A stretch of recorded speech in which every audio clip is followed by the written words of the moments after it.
하나님 말씀 보시겠습니다. 신약 성경 고린도전서 제9장 19절에서 25절까지 말씀.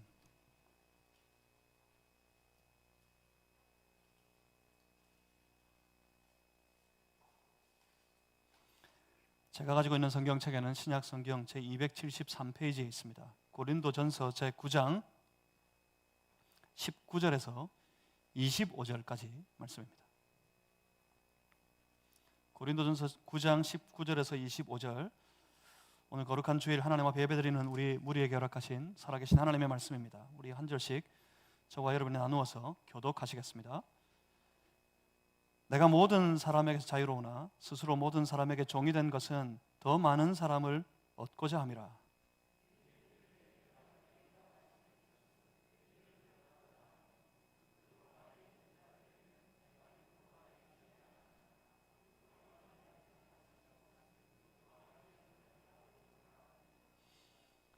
율법 없는 자에게는 내가 하나님께는 율법이 없는 자가 아니요 도리어 그리스도의 율법 아래에 있는 자이나 율법 없는 자와 같이 된 것은 율법 없는 자들을 얻고자 함이라.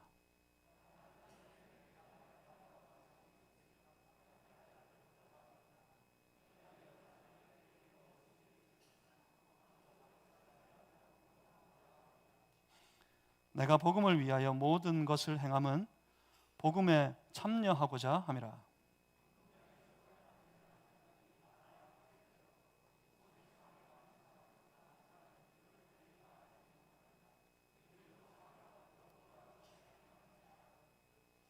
이기기를 다투는 자마다 모든 일에 절제하나니 그들은 썩을 승리자의 관을 얻고자 하되 우리는 썩지 아니할 것을 얻고자 하노라.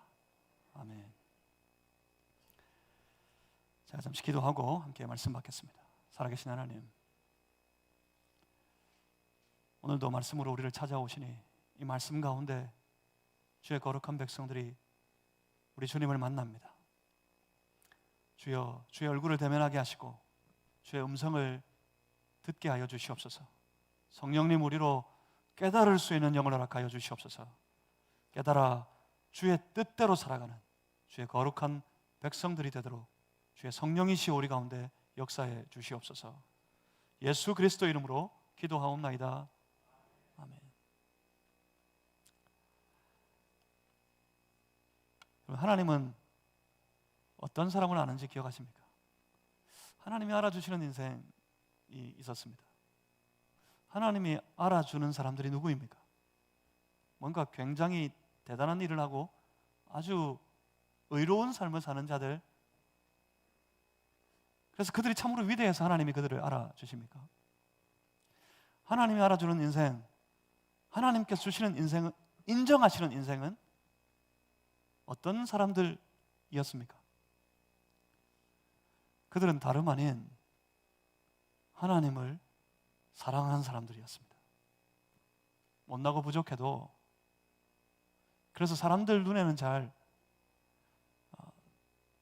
띄지 못하고 어쩌면 사람들이 잘 알아주지 못하는 그런 인생을 산다 할지라도 하나님을 사랑하는 사람들, 그들을 하나님은 아십니다. 그가 어느 자리에서 어떤 삶을 살든지 간에 하나님은 그들을 아십니다. 하나님은 우리 하나님 사랑하는 사람들을 아십니다. 여러분 어떠십니까? 지난 한 주간 마음껏 하나님을 사랑하며 사셨습니까? 여러분 마음껏 하나님 사랑하십니까? 하나님 사랑하는 우리 신앙의 삶이 되었으면 좋겠습니다. 하나님께서 그들을 아십니다. 하나님이 그들을 인정하십니다. 멋지지 않습니까? 하나님이 알아주는 사람, 하나님이 인정하는 인생 되는 것 참으로 귀하고 멋지지 않습니까? 남들이 조금이라도 알아주는 인생 되고 싶어서 그렇게 사람들이 발버둥을 치는데, 그래서 별것 아는 사람들이 알아주고 인정해주면 그렇게 우쭐대는데, 어떠세요? 하나님이 인정해주는 인생, 하나님이 알아주는 사람, 그것도 하나님이 기뻐하는 그런 삶이 되는 것 참으로 귀하고 멋진 인생 아닙니까? 여러분, 그런 삶이 되시기를 주의 이름으로 축복합니다. 어떤 사람이요? 하나님 사랑하는 사람. 그들을 알아주시고 그들을 인정하신다니까요. 사랑하는 우리 마산제일의 모든 가족 여러분, 지금 온라인으로 들어오셔서 함께 예배드리는 우리 모든 성도들, 그리고 이 예배당에서 갑자기 이 코로나 바이러스가 뭐 100명, 200명 넘어서서 1000명, 2000명 넘어가고 있는 이런 때, 그래도 이 예배 자리를 기억하고 항상 함께 예배드리시는 모든 성도 여러분, 어찌하든지 아무리 세상이 위험하고 세상이 아무리 위협해도 우리 이 마음 잃어버리지 맙시다. 이 마음 잊어버리지 맙시다. 하나님을 사랑하는 마음, 하나님을 사랑하는 인생. 어떤 형편 속에서도 마음껏 하나님 사랑할 수 있습니다. 어떤 위험 속에도 마음껏 하나님 사랑할 수 있습니다. 옛날 우리 믿음의 선배들 감옥에 갇혀서도 하나님 사랑했어요. 구렁텅이에 빠져서도 하나님 사랑했습니다. 언제 어떤 경우라도 아무리 전염병이 많아도 우리 그거 할 수 있어요? 하나님 사랑할 수 있습니다. 마음껏 하나님 사랑하는 그런 성도들 되시기를 우리 주님의 이름으로 축복합니다. 그렇게 하나님 사랑하는 사람들, 그들은 그 삶의 방향이 분명한 사람들입니다. 그들은 세상에 썩어 없어질 세상의 상, 세상의 면류관을 받기 위해 달려가지 않습니다. 하나님 사랑하는 사람들 보십시오. 그들이 원하는 게 있어요. 그들이 공통적으로 입술로 고백할 때 그들이 간절히 기대하고 소원하는 것이 하나 있습니다. 그게 뭡니까? 세상의 상 받고 싶어요. 어찌하든지 세상에서 좀 잘 나가고 세상에 좋은 것, 세상이 주는 귀하고 위대한 상, 그런 거 받고 싶어요. 그래서 열심히 세상 속에서 삽니다 하는 사람들 없어요. 하나님 사랑합니다 하는 모든 인생들이 똑같이 고백하는 것 한 가지 있어요. 나는 썩어 없어질 세상 것 바라고 사는 것이 아니라, 오늘 본문 25절 한번 보십시오. 25절에 사도 바울이 고백하고 있는 것과 똑같습니다. 25절 저 끝에 뭐라고요? 우리는 썩지 아니할 것을 얻고자 하노라. 바울만이 그렇다는 것이 아니라 교회 역사 이래 하나님 사랑하는 모든 성도들의 같은 고백입니다.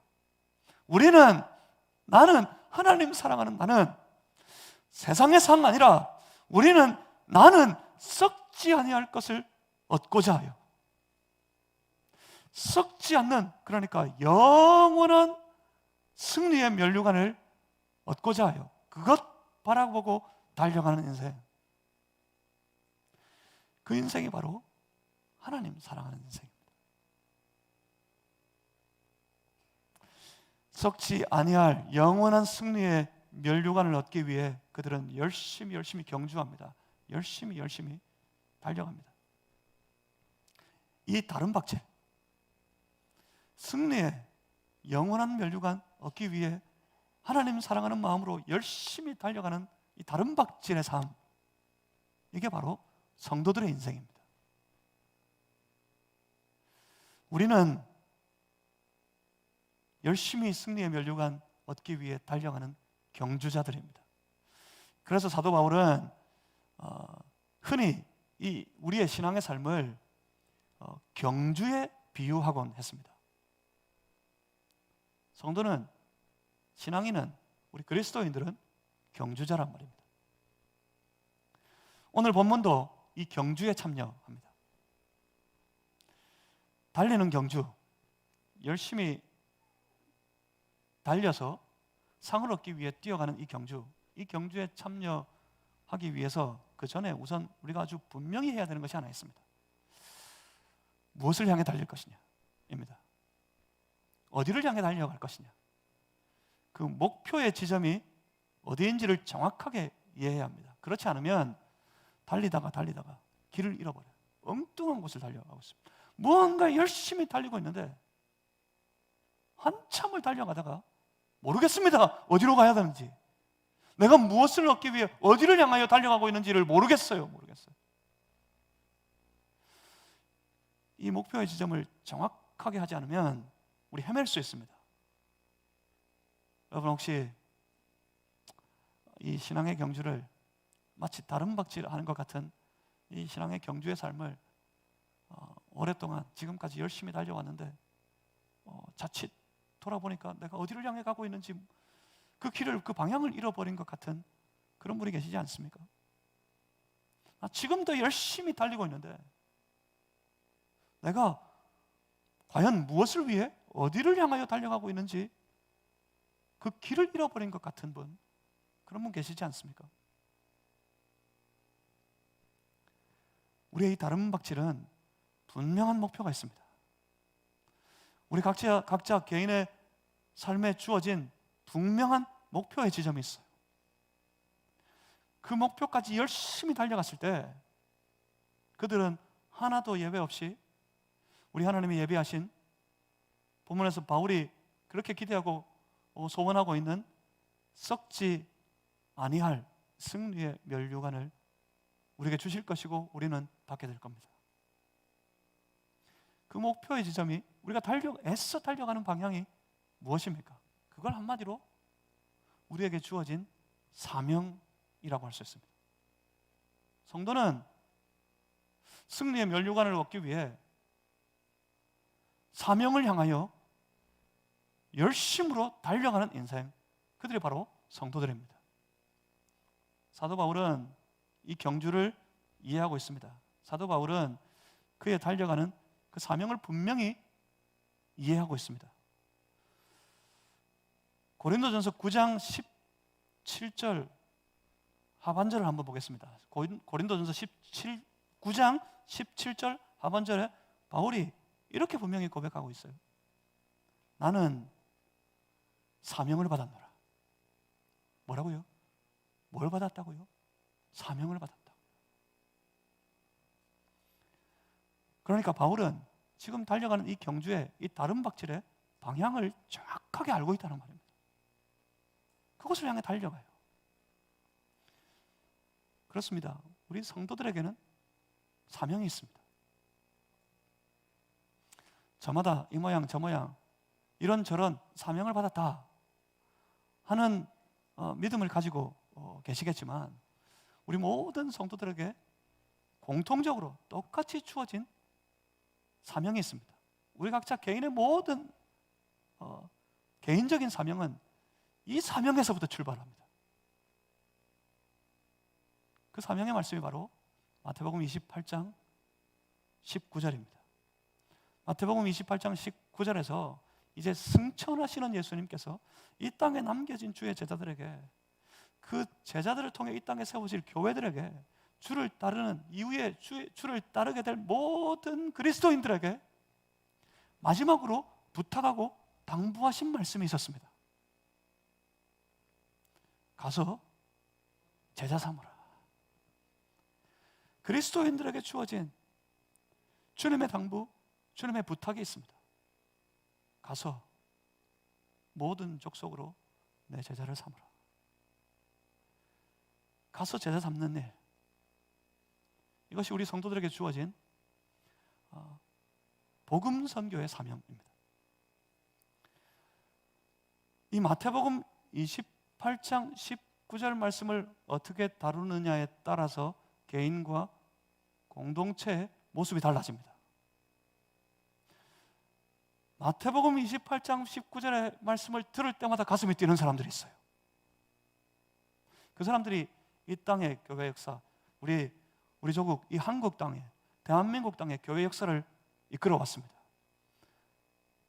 이 말씀을 들을 때 가슴이 뛰고 이 말씀을 통해 꿈을 꾸는 교회들, 그 공동체를 통해서 이 땅에 놀라운 하나님 나라의 운동이 일어나 지금까지 이 놀라운 기적의 역사를 이루어 왔습니다. 마태복음 28장 19절 이 말씀을, 이 주님의 당부의 마지막 부탁의 말씀을 어떻게 반응하고 어떻게 받아들이느냐, 이것에 따라서 개인의 삶과 공동체의 모습이 완전히 달라집니다. 거기서 부탁한 것이 무엇입니까? 가서 복음 전하라는 거예요. 가서 복음 전하라고. 구원해서 주의 백성 삼고 그들을 가르쳐 주의 말씀에 순종하는 거룩한 제자로 세우는 일, 그 일에 참여하라고 우리에게 도전하는 겁니다. 바울은 그 사명을 정확하게 이해하고 있습니다. 바울은 자신의 삶의 방향을 정확하게 알고 있습니다. 한 군데 더 찾아봅니다. 고린도전서 9장 16절입니다. 멀리 가지 않아도 됩니다. 오늘 읽었던 본문의 앞을 보면 되겠습니다. 16절에 바울이 이렇게 고백합니다. 내가 복음을 전할지라도 자랑할 것이 없으면 내가 부득불할림이라. 내가 복음을 전할지라도 자랑할 것이 없으면 내가 부득불할리다. 그리고 17절 하반절에서 이렇게 고백했습니다.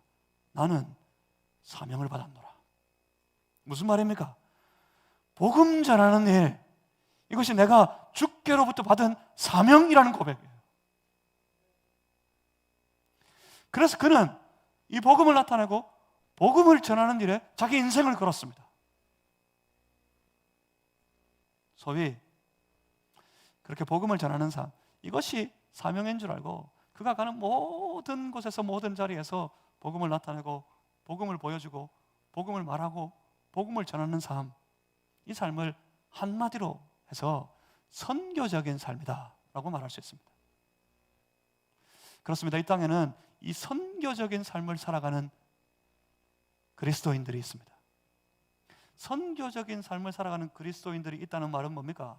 선교적인 삶을 잃어버리고 망각하고 그렇게 살지 못하는 그리스도인들도 있다는 이야기입니다. 선교적인 삶을 살아야 합니다. 우리 그리스도인들은 그 일을 위해 부르심을 받았어요. 모든 성도들에게, 모든 주의 제자들에게, 모든 교회들에게 우리 주님께서 부탁하신 말씀, 부탁하신 당부였습니다. 나가서 복음을 나타내고 복음을 전하는 그런 삶을 살아라고 그들을 불러서 그들을 세워서 그들을 내 제자로 삼으라고. 선교적인 삶을 사는 그리스도인들, 그들이 세상을 바꿉니다. 그들이 이 땅에 하나님 나라의 역사를 이루어갑니다. 그러니까 선교적인 삶을 사는 것, 이것이 우리 신앙인들의 삶에 가장 중요하고 가장 큰 방향이라는 말입니다. 방향. 우리 모두가 똑같이 공통적으로 받은 사명이 뭐라고요? 우리 인생의 방향이라고요. 우리 다른 박질의 방향이라고요. 이 선교적인 삶을 사는 것, 다시 말해서 복음 운동의 삶을 사는 것, 이것이 우리의 달려갈 길입니다. 여러분, 참여해 보시길 바랍니다. 이 복음 운동에 참여하는 그런 성도와 그런 우리 교회가 되었으면 좋겠습니다. 복음은 정지해 있는 어떤 물질이 아닙니다. 복음을 가졌다. 우리가 복음을 가졌다라고 흔히 말하는데 어떻게 가지셨어요? 어떻게 가집니까?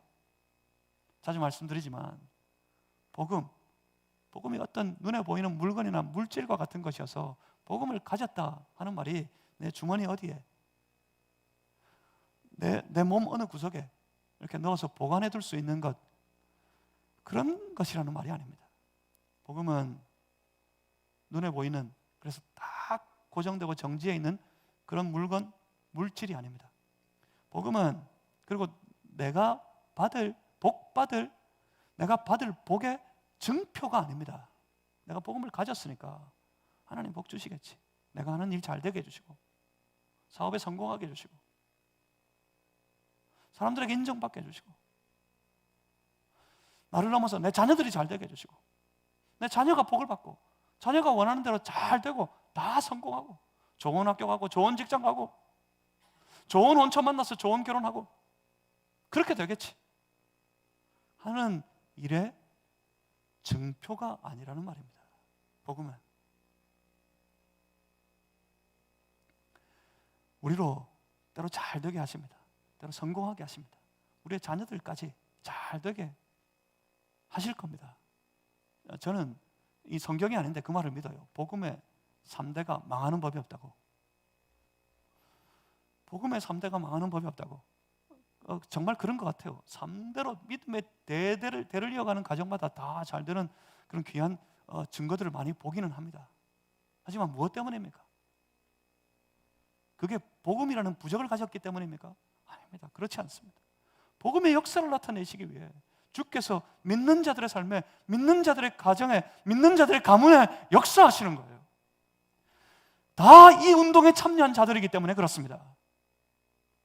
복음을 가졌어도 잘 안 되는 것 같고, 복음을 가졌어도 갈수록 더 못하는 것 같고, 그런 삶이 있어요. 이 복음의 운동을 제대로 사용하지 못하기 때문입니다. 복음은 가만히 있는 것이 아닙니다. 복음은 운동입니다. 복음은 운동. 복음에는 달려나가려고 하는, 복음에는 뻗어 들어가려고 하는, 뻗어서 나아가려고 하는 그런 성질이 있어요. 그런 성질이. 그런데 왜 이것을 자꾸 가두어 두려고 하는지 모르겠습니다. 복음은 운동하는 역사예요. 복음은 막 뻗어나갑니다. 그런데 우리 가만히 보면 이걸 억지로 눌러요. 익절을. 내가 가진 이 복음이 뛰어나가려고 하는 걸 억지로 눌러서 내 안에 어딘가에 조용히 가두어 둡니다. 그럼 얼마나 힘들겠어요. 얼마나. 신앙생활이 힘들다고요? 신앙생활이 힘들다. 믿음 가지고, 믿음 지키고, 믿음의 삶을 살아가는 것이 참 고되고 고달프고 힘들다 하는 말을 여러분 잘 이해하셔야 됩니다. 왜 힘듭니까? 믿음이, 신앙이 우리에게 무리한 것을 요구해서 그렇습니까?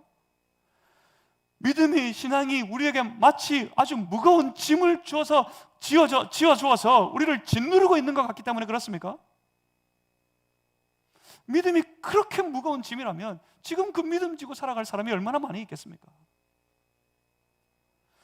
믿음의 삶, 신앙의 삶이 참 힘들다 하는 말들은 가만히 보면 그런 사람들에게서 들을 수 있는 말이에요.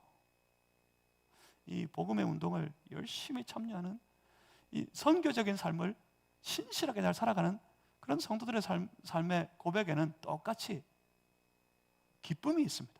내가 이 신앙의 삶을 사는 것이, 주님을 따라가는 이 길이, 이 신앙의 응주가 얼마나 기쁘고 얼마나 즐겁고 얼마나 만족스러운지 모르겠어요.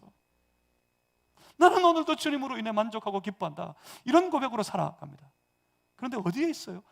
이 신앙이, 이 믿음이 나를 힘들게 하고 참 어렵고 참 고열 것 같다 하는 고백은 어디에 있습니까?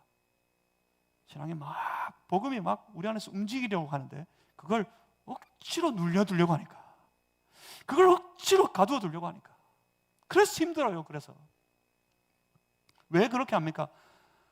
내 생활을 방해할까 봐. 이걸 억지로 눌러두는 이유는 내 삶을 이 복음이라는 것이 방해할까 봐 싶어서 이것을 좀 더 편안하게 살기 위해서, 그래서 이것을 억지로 눌러둡니다. 그런데 편합니까? 편하지가 않습니다. 그래서 잘 됩니까? 잘 되는 것 같지가 않아요. 뭔가 해야 될 걸 하지 못하고 있는 것 같아요.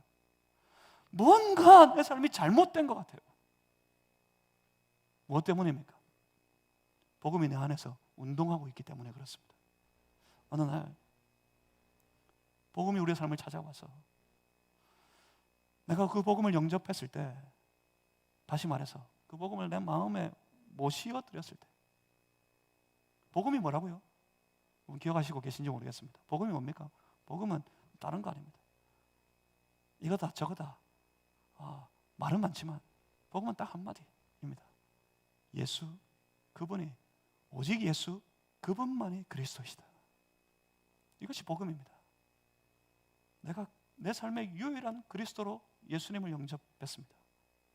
내 안에 이 복음이 내 안에 내 삶의 모든 것을 다 바꾸어 버립니다. 어떻습니까? 죄인이었던 우리가 죄로 말미암아 칠흑 같은 어두움과 그 사망 권세 아래 붙들려서 그 영혼이 말할 수 없는 고통을 겪고 있을 그때, 그 복음이 내 삶을 찾아와서 내 삶을 만졌을 때, 만졌더니 내 그 어두움 속에 빛이 비추었고, 그래서 나는 죄에서 완전히 해방되고 사망 권세에서 완전히 풀려나서 오히려 놀라운 하나님의 자녀, 하나님의 거룩한 백성으로 거듭나는, 회복되는 놀라운 역사를 경험하게 됐습니다. 완전히 바뀌었습니다. 죄인이었던 내가 하나님의 자녀가 되었습니다. 사망이었던 내 안에 생명의 역사가 나타나기 시작했습니다. 얼마나 놀라운 변화입니까? 복음은 우리의 모든 것을 다 바꿨습니다. 우리로 구원받은 하나님의 자녀가 되게 한 이 복음은 내 삶 속의 역사에서 우리의 생각과 우리의 태도와 우리의 행동과 우리 인생의 가치까지 다 바꾸어 버렸습니다. 이전에는 세상이 전부라고 생각했습니다. 그런데 이제는 예수 그리스도가 내 인생의 전부가 되었다고 고백하는 그런 삶이 되었어요. 전에는 뭐였어요? 뭐 때문에 살았어요? 한 푼이라도 더 벌고 하나라도 더 밟고 일어서고 더 높이 올라가고, 무엇 때문입니까? 이 세상이 전부였기 때문에, 이 세상을 차지하기 위해서 세상 속에서 그렇게 치열하게 살았어요. 그런데 어느 날 내가 예수 믿고 구원받은 하나님의 자녀가 되고 난 이후에 언제부턴가 내 입술에 그렇게 고백하고 있어요. 내 마음이 그렇게 인정했어요. 예수님이 전부다. 예수 그리스도가 내 인생의 전부다. 얼마나 놀라운 변화입니까? 이전에는 세상의 것을 얻기 위한 욕망 가지고 살았습니다. 하지만 이제는 오직 주의 영광을 나타내기 위한 헌신을 위하여서 헌신으로 살아가는 삶이 되었습니다. 욕망이 아니라 헌신이 되어버렸어요. 얼마나 놀라운 변화입니까? 이전에는 세상의 것이 가장 즐겁고 가치 있는 줄 알아 거기에 매여 살았는데, 이제는 예수 그리스도, 그 이름이 가장 가치 있는 것 같아서 그 주의 이름을 높이기 위해 살아가는 인생이 되어버렸습니다. 완전히 달라졌어요. 보는 눈이 틀려졌고요, 삶의 방향이 다 바뀌어버렸습니다. 이것이 바로 복음의 역사입니다. 그리고 또 놀라운 건, 이 복음의 역사는 그 한 사람, 내 안에 머물러 있으려고 하지 않습니다. 내 안에 들어왔으면 내 삶의 모든 것을 바꾸고, 그렇게 하나님을 기뻐하는 거룩한 하나님의 자녀로 내가 회복되어져서 그 안에서 기쁨과 즐거움을 누리며 살아가고 있으면 내 안에 머물러서 가만히 있으면 될 텐데, 그렇지를 못해요. 복음은 그 사람을 통해서, 바로 나를 통해서 다른 사람에게로, 다른 무리들에게로 뻗어가려고 하는 성질이 있습니다. 그래서 그 복음을 붙들어 두려고 하니까 힘들어요. 그 복음을 붙들어 두려고 하니까. 사실 복음을 붙들어 두는 삶을 살아가는데 엄청난 부담과 엄청난 노력이 필요합니다. 그냥 되는 게 아닙니다. 사실 복음에 순종해서, 복음에 반응해서 기쁨으로 주의 영광을 드러내고 주의 복음을 선포하는, 복음을 전하는 예수 그리스도의 모습을, 살아계신 하나님의 모습을 비추고 나타내 보이는 삶을 살아가는데 아주 대단한 노력이 필요한 것이 아니라, 이것을 감추어 두고, 이것을 가두어 두고 붙잡아 두고서 살아가려는데 엄청난 노력이 필요합니다. 몰래 숨어서 혼자만 예수 믿고 다른 사람들에게는 내가 예수 믿는 티를 안 내려고 하는 사람들, 이게 얼마나 어려운지 몰라요. 얼마나 눈치 보이는지 모릅니다. 사람들 눈치가 아니라 하나님 눈치 말입니다. 예수 믿는 내가, 그래서 완전히 삶이 변화되어진 내가 저 세상 속에서 예수 안 믿는 사람인 것처럼 살아갈 때 여러분 마음은, 여러분 영혼은 아주 벌벌 떨면서 무서운 눈치를 보고 있어요. 누구 눈치요? 세상 사람들 눈치가 아니라 우리를 바라보시는, 언제 어느 곳에서나 우리와 함께 하시는 그 하나님 눈치 말입니다.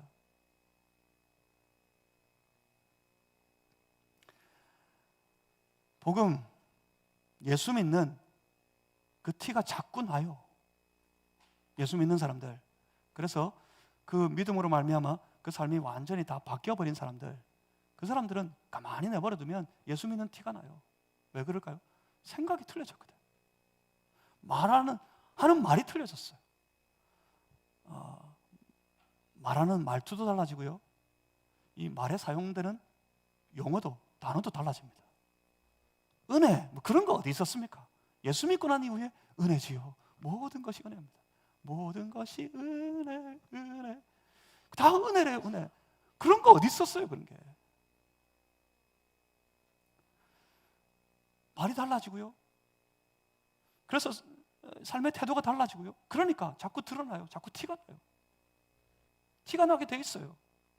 그렇게 나타나고 그렇게 보여지게 돼 있다고요. 그런데 이걸 감추려고 하니까, 이걸 아닌 척 하려고 하니까 얼마나 힘들겠습니까? 복음은 운동하려고 합니다. 내 안에서 운동하려고 하고 또 밖으로 운동해서 뻗어나가려고 합니다. 그런데 이걸 내 안에서도 누르고 그리고 밖에 나가려고 하는 것을 묶어두려고 하니까 참으로 힘겹고 고단하고 고통스러운 믿음의 삶, 신앙의 삶을 살아갈 수밖에 없습니다. 그런데 차라리 여러분 차라리 내버려 두보세요. 나아가도록 뻗어가도록 내 입술의 말을 통해서 내 하는 삶의 모든 행동들을 통해서 예수 그리스도의 그 이름이 드러나고 복음이 나타나고 우리 신앙이 살아계신 하나님을 보여주는 그런 삶이 될 수 있도록 그렇게 나타내 보십시오. 차라리 마음껏 전해 보시고 마음껏 선포해 보십시오. 몸과 마음으로 다 주의 복음을 나타내는 그런 삶을 살아보십시오. 오히려 편안합니다. 오히려 즐겁습니다. 오히려 기쁩니다. 억지로 붙들려고 하지 마시고 오히려 복음의 역사를 나를 통해 저 열방 가운데 뻗어나갈 수 있도록 마음껏 선포해 보십시오. 오히려 참된 만족감이 그 안에 있습니다. 2022년 한 해가 그랬으면 좋겠습니다. 1월 1일 신년이 시작됐고 우리 한국 사람들의 신년이죠. 설날도 다 지나갔고 이제 본격적으로 우리 2022년을 함께 열어가고 함께 살아가야 할 터인데 어떻게 사시겠습니까? 또 붙들어두고 또 가두어두고 또 눌러두고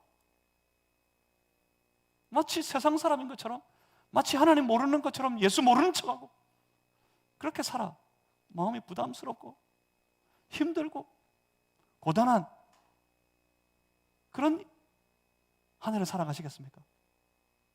오히려 우리가 살아가는 모든 삶의 현장에서 내 가정에서나 내 직장에서나 모든 일터에서나 만나는 모든 사람들 가운데 내가 내 안에 예수 그리스도 있음을 우리의 말로 우리의 행동의 모습으로 다 보여주고 나타내고 그렇게 주의 복음을 드러내는 복음 운동의 삶을 살아보시지 않겠습니까? 한번 해보십시오. 오히려 그때 편안한 한 해가 될 겁니다. 오히려 기쁘고 즐거운 만족감이 넘치는 그런 한 해를 살 수 있을 겁니다. 거기에 하늘의 복이 있습니다. 우리 새해 복 많이 받으라고 우리 1년에 2번이나 한국 사람들은 인사하는데 2배로 갑절로 복 받는 길이 여기에 있어요. 마음껏 복음을 드러내는 그런 복음 운동의 삶을 살아보는 것 말입니다. 그래서 성도는 복음에 한번 붙들리면 그 삶이 온전히 복음을 나타내는 복음을 선포하는 선교적인 삶을 살아가게 되어 있습니다. 이 선교적인 삶의 모습이 과연 어떻습니까? 그 모습이 어디에 있습니까? 오늘 사도 바울을 봅니다. 본문 19절에 이렇게 말씀합니다. 내가 모든 사람에게서 자유로우나 스스로 모든 사람에게 종이 된 것은 더 많은 사람을 얻고자 함이라. 이 말씀은 바울이 정말 자유자의 신분에서 어느 날 갑자기 어떤 연유로 종의 신분으로 전락해버렸다 이런 말이 아닙니다. 그리고 이하에 이어지는 말씀들, 이 말씀들을 볼 때 어떤 때는 유대인처럼 되고 어떤 때는 율법 없는 자같이 되었다가 어떤 때는 율법 아래 있는 자같이 되고 때론 약한 자처럼 행동하다가도 강한 자처럼 행동하게 된 것, 이건 결코 카멜레온 같이 그때 상황에 따라서 자기 몸을 변화시키는 그런 처세술에 관하여 말하는 것도 아닙니다. 무슨 말씀입니까? 본문 20절을 한번 보겠습니다. 유대인들에게 내가 유대인과 같이 된 것은 유대인들을 얻고자 하며 율법 아래 있는 자들에게는 내가 율법 아래에 있지 아니하나 율법 아래에 있는 자같이 된 것은 율법 아래에 있는 자들을 얻고자 하며. 20절 말씀을 한번 보십시오. 가능하시면 여러분 펜 있으세요? 볼펜 들고 한번 보십시오. 이제 줄을 쳐볼 겁니다. 중요한 부분에 어디가 중요할까요? 20절에서 뭐가 중요해 보이십니까? 어디에 줄을 딱 치면 좋겠습니까? 유대인들에게 내가 유대인과 같이 되었다? 여기가 아닙니다. 중요한 것은 거기가 아니에요. 어디가 중요해 보이십니까? 왜 유대인처럼 되었습니까? 내가 왜 유대인과 같이 되었다고 고백하고 있습니까?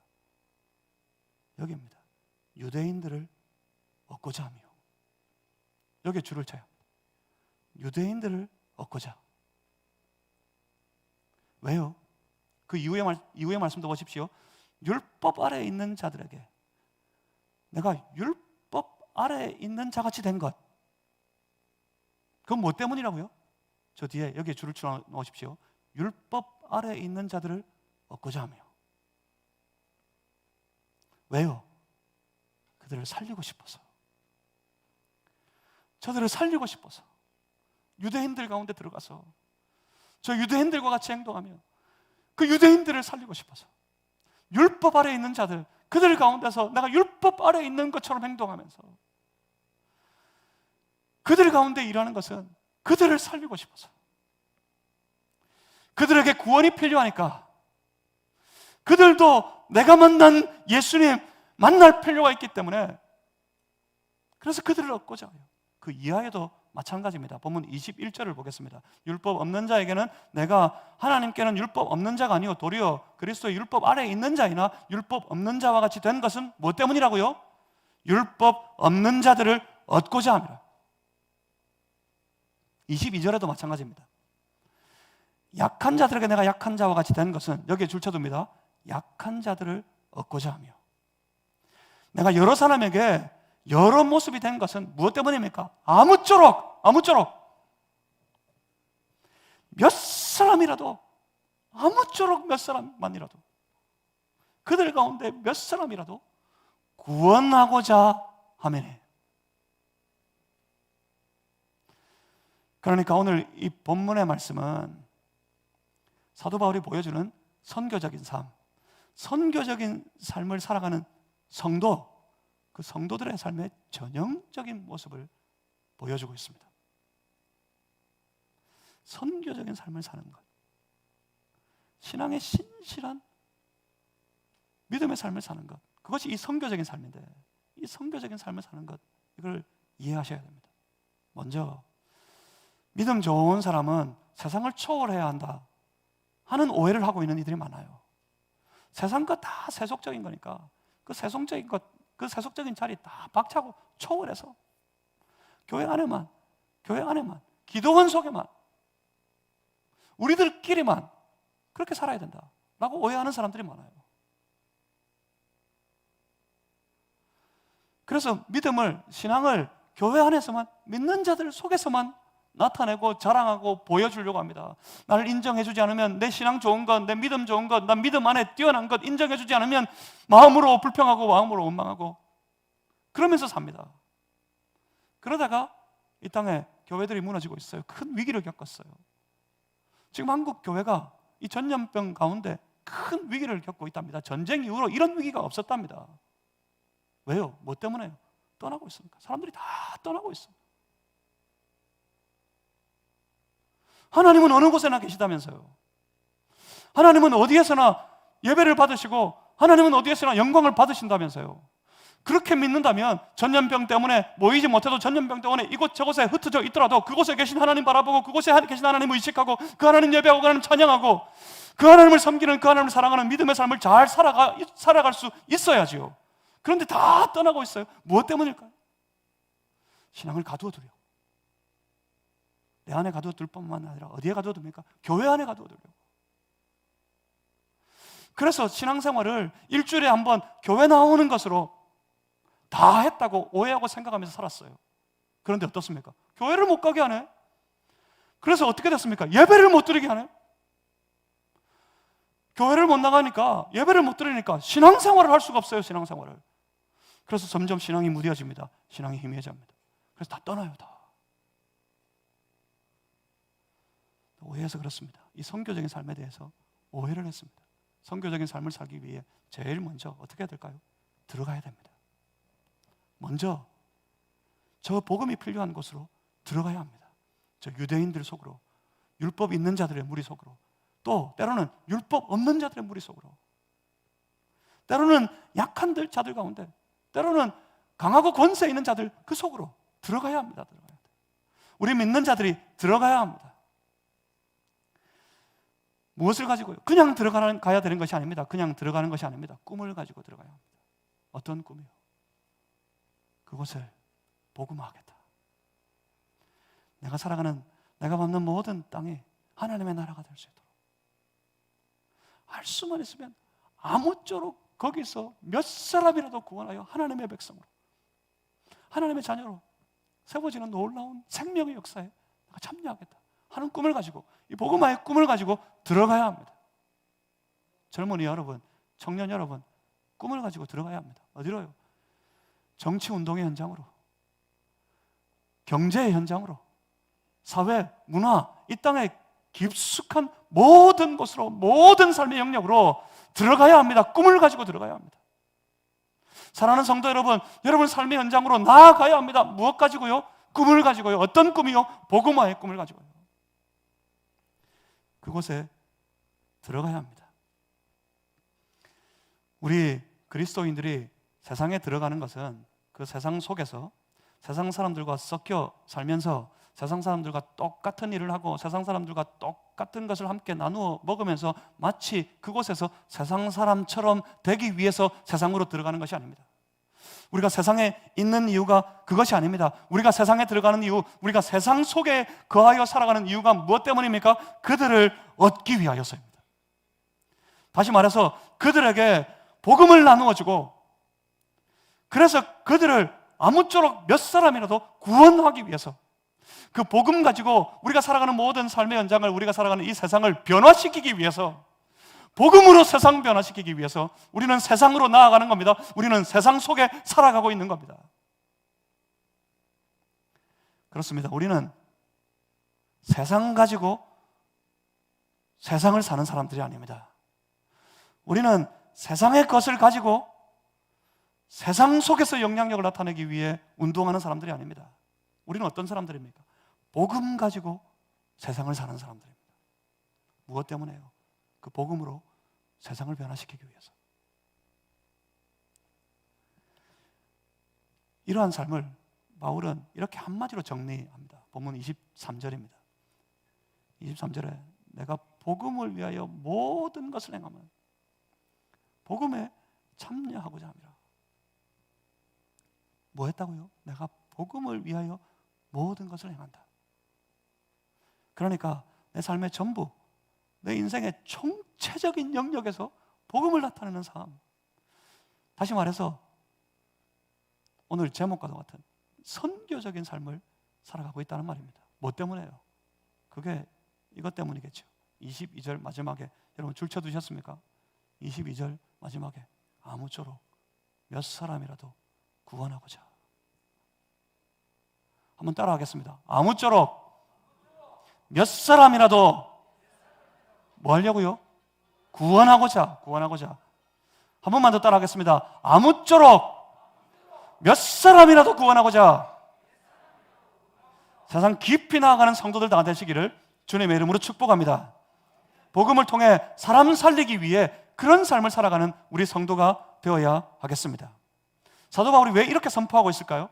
사도 바울이 무엇 때문에 고린도 교회 성도들에게 이런 삶에 대하여 고백하고 선포하고 있는 것입니까? 그것은 지금 고린도 교회가 겪고 있는 상황 때문입니다. 고린도 교회가 어떤 교회입니까? 저 이방 땅에서 사도를 통해 전애들은 복음을 영접한 사람들입니다. 복음을 영접하고 그들이 하나님의 거룩한 자녀로 회복되고 감격스러웠습니다. 기뻤습니다. 함께 거룩하게 모였습니다. 거룩한 공동체, 그 고린도 땅, 이방 땅에 교회 공동체가 세워졌어요. 힘차게 복음 운동했습니다. 하나님 나라를 선포하는 선교적인 삶을 그들이 살았습니다. 그런데 지금 탁 막혔어요. 그 길이 딱 막혀버렸어요. 무엇 때문입니까? 그들 가운데 있는 다툼의 영 때문입니다. 지금 고린도 교회는 나님과 다툼의 일로 인해 복음을 가로막고 있는 그런 지경에 빠져버리고 말았습니다. 복음을 가로막는 전형적인 모습이 바로 이 다툼이라는 겁니다. 다툼은 사람을 죽입니다. 싸움은 사람을 망가뜨립니다.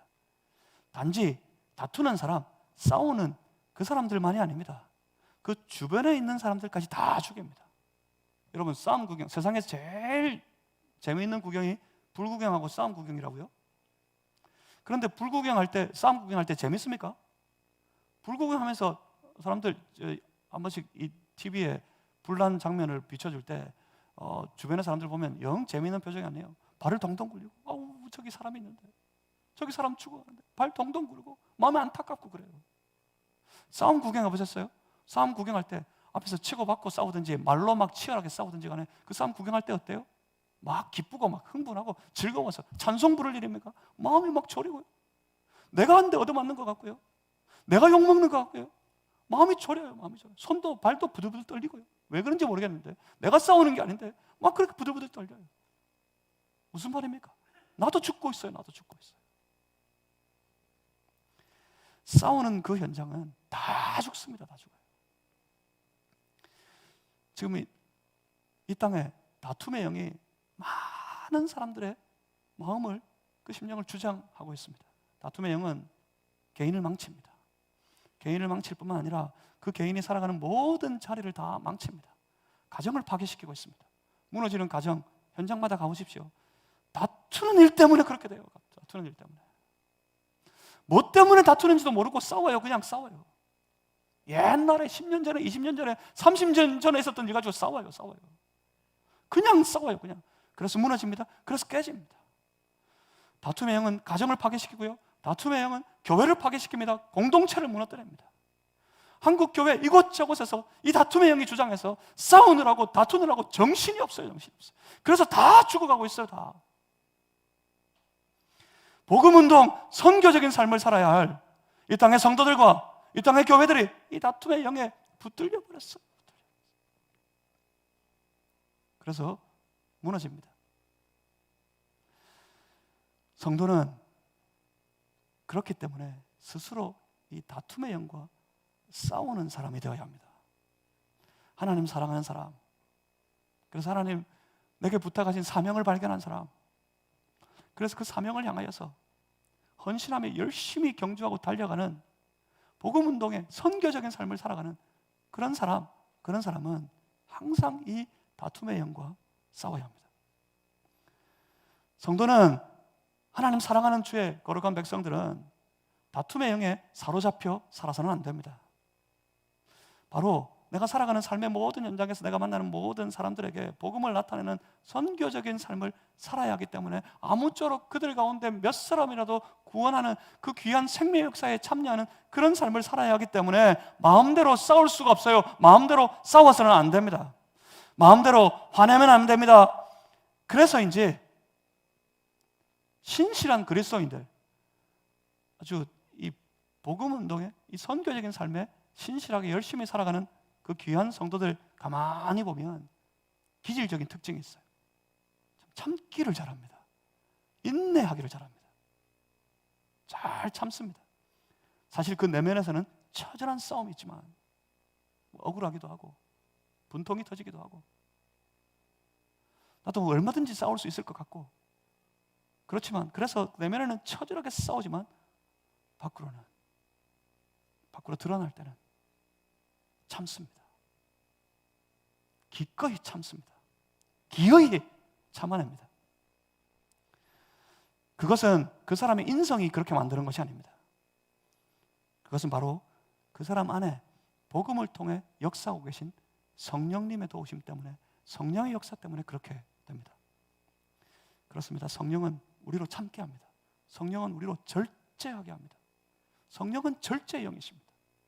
세상의 영은 다툼의 영인데 성령은 절제의 영입니다. 선교적인 삶을 사는 사람들, 그들은 그래서 절제할 줄 아는 그런 사람들입니다. 보면 25절입니다. 25절에 이렇게 말씀합니다. 이기기를 다투는 자마다 모든 일에 절제하나니. 그들은, 저 세상의 무리들이겠죠. 그들은 썩을 승리자의 관을 얻고자 하되 우리는 어떻게 한다고요? 우리는 썩지 아니할 것을 얻고자 하노라. 썩지 아니할 영원한 승리의 면류관을 위하여 달려가는 복음 경주하는 사람들, 선교적인 삶을 살아가는 사람들, 그들은 그 썩지 않을 승리의 관을 얻기 위해 어떻게 한다고요? 절제한다고요. 절제한다고. 할 것 다 하고 우리가 원하는 것 이룰 수 없습니다. 공부하는 학생을 자녀로 두신 분들 다 그런 잔소리 해보셨어요? 시험 기간 앞에 둔 자녀에게 어떻게 잔소리 하셨어요? 잘 것 다 자고, 남들 잘 것 다 자고, 남들 놀 것 다 놀고, 남들 할 것 다 하고, 네가 뭐 할래? 안 해보셨어요? 저는 해봤어요. 이 복음 경제 삶이 그렇습니다. 할 것 다 하고, 말할 것 다 말하고 누릴 것 다 누리고, 그렇게 해서는 절대로 결코 이 승리를 이루어낼 수 없습니다. 삶을 절제하고, 기질을 절제하고, 말을 절제하고, 행동을 절제합니다. 아끼고 절제해서 뭐 하려고요? 집중하려고요. 어디에요? 사람 살리는 일에. 어디에 집중하려고요? 이 복음운동에, 이 선교적인 삶에 집중하려고요. 내가 살아가는 삶의 모든 자리에서 나 스스로 절제합니다. 아무쪼록 우리 가운데 몇 사람이라도 구원에 이르도록 하기 위해서. 세상 것 얻으려면 절제할 이유가 없습니다. 세상 속에서 세상에서 잘 되려면 절제할 이유가, 필요가 아무것도 없을 겁니다. 세상하고 똑같이 마음대로 살아야 세상을 다 누릴 수 있지 않겠습니까? 하지만 우리는 이미 세상 것 얻으려고 싸우는, 달리는 그런 사람들이 아니에요. 그런 사람들이 아니게 되어버렸습니다. 우리는 어떤 사람들입니까? 썩지 아니할 영원한 승리의 면류관을 위하여 달려가는, 그것을 얻기 위해 경주하는 그런 경주자, 믿음의 경주자, 신앙의 경주자, 복음의 운동자가 되어버렸습니다. 그런 사람들은 모두가 다 하나같이 절제합니다. 우리 모든 삶의 현장에서 절제합니다. 가정에서 절제하고요, 교회 와서도 절제하고요, 직장에서 절제하고요, 상업장에서, 사업장에서 절제합니다. 무엇을 위해서? 복음 운동을 위해서, 선교적인 삶을 위해서. 선교적인 삶을 살아야 하기 때문에 그렇습니다. 우리 한번 이렇게 달려가 보시지 않겠습니까? 2022년도에 2022년 한 해를 어떻게 한번 달려가 보시렵니까? 어떻게 경주하시겠습니까?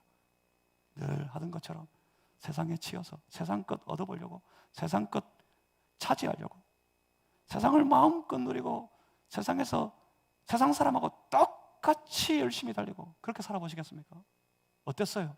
마음이 부담스럽고 어렵고, 내가 뭘 잘못하고 있는 것 같고, 내가 뭔가 잘못 가고 있는 것 같고, 그래서 부담스럽고 불편하고 어렵고 힘들고 그러지 않으셨어요? 계속해서 그렇게 사시겠습니까? 아니면 2020년 이 한 해, 이제 시작된 이 경주의 삶에서 복음의 경주, 복음의 운동에 참여한 사람, 선교적인 삶을 살아가는 사람으로서 삶의 모든 현장에서 마음껏 주의 복음을 드러내고, 주의 복음을 나타내고, 하나님 살아계심을 보여주고, 예수의 그리스도의 힘을 선포하고, 그래서 그들 가운데 아무쪼록 몇 사람이라도 구원하고자 하여서 자신의 모든 삶을 절제하고, 세상적인 욕구도 절제하고, 그렇게 살아가 보시지 않겠습니까? 그러면 기쁨이 넘쳐날 겁니다. 그러면 만족감이 넘쳐날 겁니다. 많은 신앙의 선배들이 그것을 증언하고 있습니다. 열심히 신앙으로 달려가 열심히 복음 운동하는 선교적인 삶을 살았더니 내 안에 말할 수 없는 샘솟는 기쁨을 하나님께서 부어주시더라. 나는 만족한다. 나는 행복자로다.